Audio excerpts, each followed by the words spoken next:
Hello everyone, welcome to the channel. So in this video, I'll be explaining you about search engines and information retrieval. So when you are coming to the previous videos with respect to information retrieval, you would have listened those concepts such as cluster pruning, uh, dictionary compressions, Heap's law, Zipf's law, and few problems also along with XML retrieval. So before knowing all these things, we are supposed to know what is information retrieval, what is a search engine, why we are studying, what is the necessity of all these things. So then if we go to then progressively, then it is going to be a very beneficial one. So in this video, I'll be explaining you about search engines and information retrieval, which is your module 1 according to your 5th semester syllabus in subject information retrieval. So coming to that, so if I consider, we are going to learn about search engines and information retrieval, architecture of search engine, what is Boolean retrieval, vocabulary and posting list, and determine the vocabulary, and what do you mean by positional postings and phrase queries, that is your byword, positional indexes and combinational schemes. Now, what is information retrieval? So, information retrieval means it is basically, I'm going to tell the meaning in general, means you are going to retrieve some part of data which is present in a document, and that too it is present in the unstructured format. So that is what we mean by information retrieval. As the name only suggests, retrieving the information which is present in an unstructured document, unstructured format. So information retrieval involves multimedia documents. So what type of searches we do when we come for information retrieval? One is there are 6 types of searches. So first type is your web search. That is your World Wide Web, as you all do in Google. That is one type of search. Coming for your second type, that is your vertical search. Vertical search means you are going to search a few queries with respect to a particular domain, particular topic itself. Now, enterprise search means involving finding the required information in a huge variety of computer files scattered across corporate intranet. Now, desktop search means it is personalized version of enterprise search where information source are the files, means those informations are stored at the individual computer including email messages and web pages. There you are going to perform the search. Now, ad hoc search means the search which is done based on the user query how he has given. Another one type of search is peer-to-peer search. Means it involves finding information between the networks of nodes. Means basically you are going to connect two computers and then you are going to perform the search by giving a query with respect to a particular document without any centralized control. Now, other tasks include filtering, classification, question answering. So, filtering means, as the name only suggests, filtering means taking only how much it is required, not all the things. Means detecting stories of interest based on person's interest, means based on what the person is interested all about, detecting the stories means resulting or displaying only the results which are relevant to the user's interest. Coming for your classification means use the defined set of labels to label the document. For example, question answering is similar to search but is aimed at more specific questions. Now, what is the time now in Tokyo? Suppose if you go to a web browser in Google and if you type what is Tokyo going to tell. Basically, if you consider Tokyo is actually around 4.5 to 5.5 hours ahead of India. So what is time now in Tokyo? If you consider now it is around 10 o'clock, like that time means there it in Tokyo it will be around midnight 2:30, 3:30, like that means basically the next day. So if you just give a search in browser what is time now in Tokyo, you will get millions of results. Similarly, who is the Chief Minister of Karnataka?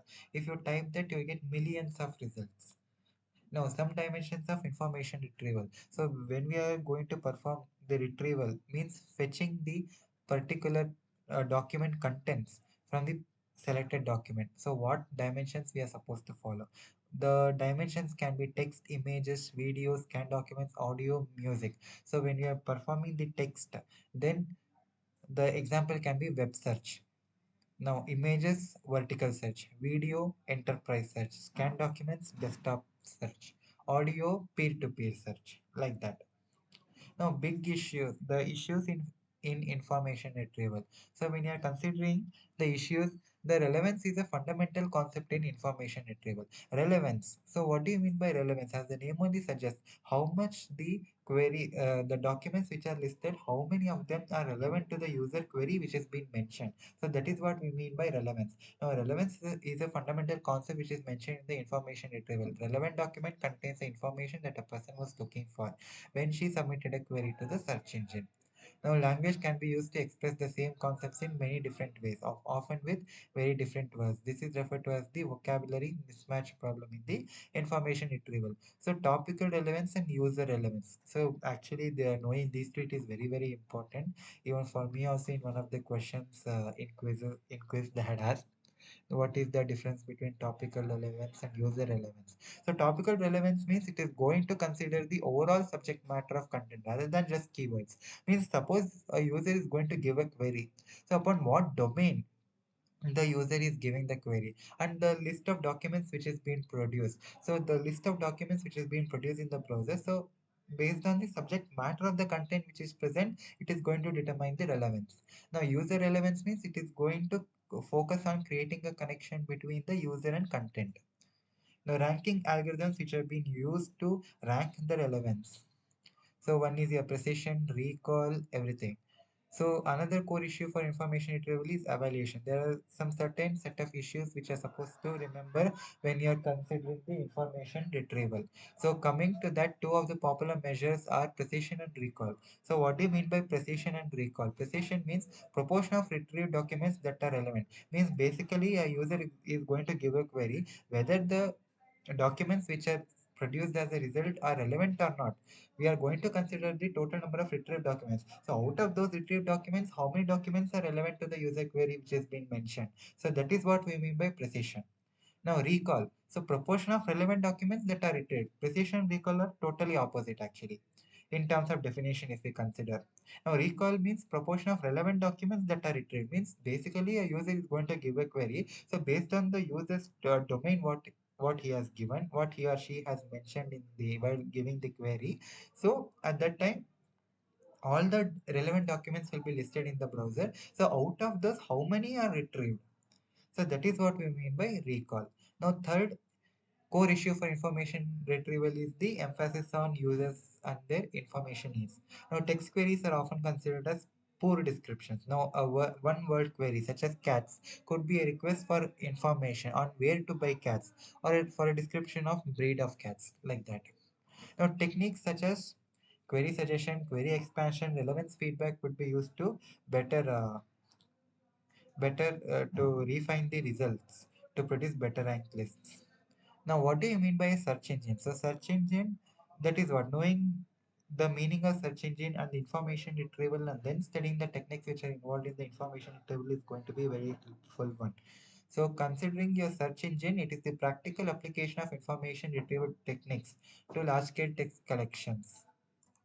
You can consider any of the browser like such as Microsoft Edge, Google Chrome, or any of the browser as your search engine. Why I'm going to tell a search engine? Because basically you are going to give a query and based on it, it is going to traverse through many documents, millions of documents at one point of time, and it is going to give you a result. It is going to rank according to some evaluation metric, whether it might be TF-IDF or BM25 or any of the algorithm which is being used. So based on that, how which document is most relevant to the user query. So it is going to list it off. So that is the work of search engine. So again in search engine also we are having four types. It is your web search engine, enterprise search engine, desktop search engine, and also when you are and the fourth type of the search engine which are able to see in the given screen is your open source search engine. So let us see in detail what are these search engines. Now coming to your web search engine. So best example Google and Yahoo. As you all know how Google works, how Yahoo works, everything.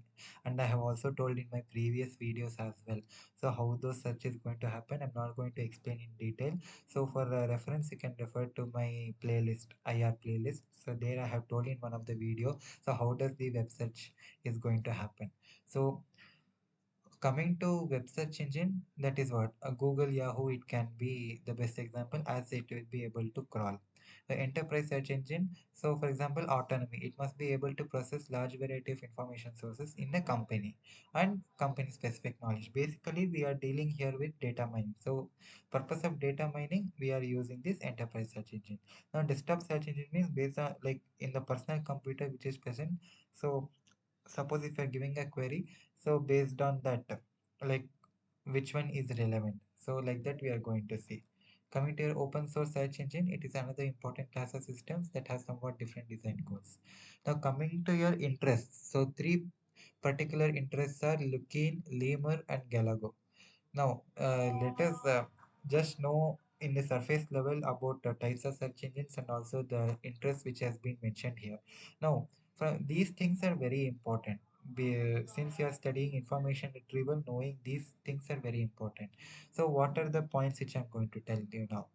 Now, big issues in the design of search engine include the ones identified for information retrieval, that is your effective ranking algorithms, evaluation, user interaction. So these three things play a very important role with regards to information retrieval.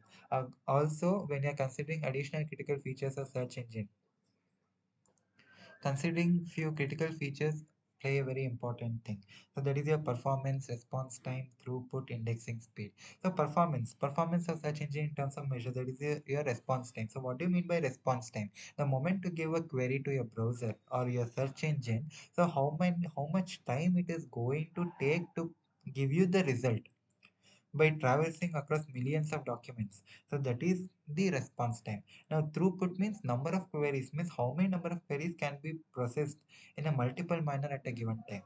Now indexing speed means what should be the index for each and every document which is relevant. I am going to, for each document which is relevant to the user query, I'll be giving some index. So which index, like what at a rate at which the documents will be given some particular index. So for that I can consider as the indexing speed.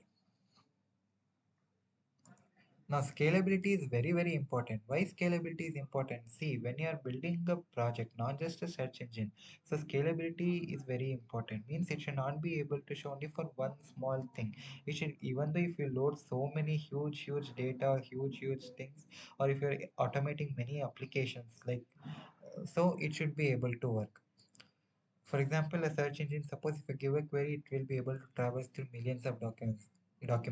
If you are doing tab switching, if you're creating multiple tabs and if you're giving one query in each and every tab also, again, across, if you suppose if you create 10 tabs, so in 10 tabs also, in each tab also, across millions of documents, it is going to perform the search and then it is going to produce the result. So scalability like this means as the number of users grow and the application should work, where it should not be like since the number of users are growing, the application is losing its quality. It should not be like that. Now, search engines have to be customizable or adaptable. Means it should be able to cling or it should be able to adapt any changes. Now, spam. So, what do you mean by spam? Spam is an unwanted email. It is not something which is like a toxic one. So it is an unwanted email, but more generally, it could be defined as misleading, inappropriate, or non-relevant information in a document. Now, in a snapshot, you're able to see the search engine designs and the core information retrieval issues. So these are the issues which are present in information retrieval. That is the relevance, evaluation, information needs. And now coming for your search engine, that is the performance incorporating new data, scalability, adaptability, and specific problems. Now, knowing the meaning of search engineers is very important. So, who are these search engineers? Search engineers are primarily the people who are trained in computer science. Mostly systems are database background. So, the main work for them is to design and implement new search engines, also to modify, extend, maintain, or fine-tune existing search engines, and also to design or optimize content for search engines, implementing techniques to deal with the spam. Now, architecture of search engine. So, what do you mean by architecture? Architecture is basically the layout of the search engine. It is used to present the high-level descriptions of the important components of the system and also the relationships between them. So, what are the primary goals of the search engine? One is their effectiveness and another one is their efficiency. Effectiveness means quality. Means are we able to retrieve more amount of relevant documents for a given query? Efficiency means how many number of queries, means For a given query, how much time we are taking? Are we taking very less time to produce the results?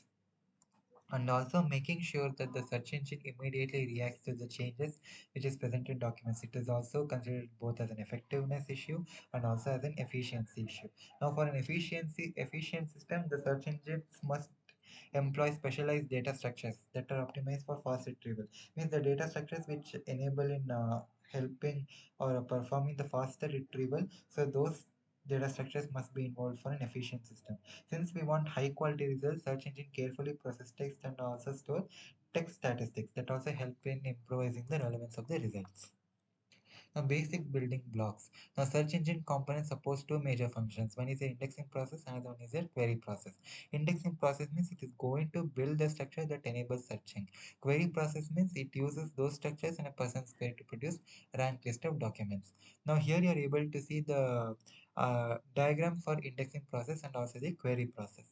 So, what is this indexing process? So, I'm going to explain this diagram in detail. So, for example, user is going to give a query, so it is going to be traversing across multiple pages or emails like that. So that is why it is stacked like this together. So from this I'm going to perform text acquisition. Text acquisition means based on the user query which is given, I'm going to select the text which is relevant to the query, and from there I'm going to store it in the document data store. And at the same time, if this text is present in a different format, I'm going to convert it into a standard format. That is what you mean by text transformation. And from there text transformation I'll be creating the index, and from index creation I'll be having all the indexes, and that will get stored. Now query process is also almost similar. A user is going to give a query, user interaction is going to happen, document data store, log data, user interaction, ranking, index. Now, indexing process builds structures that enable searching. Now, query process means it is going to use those structures and person's query to produce rank list of documents. So, what is this text acquisition? Means what things can come under text acquisition? One is a crawler, feeds, conversion, document data store, and also under text transformation, your parsers, topping, stemming, information extraction, etc. Coming under your index creation, document statistics, weighting, distribution, everything.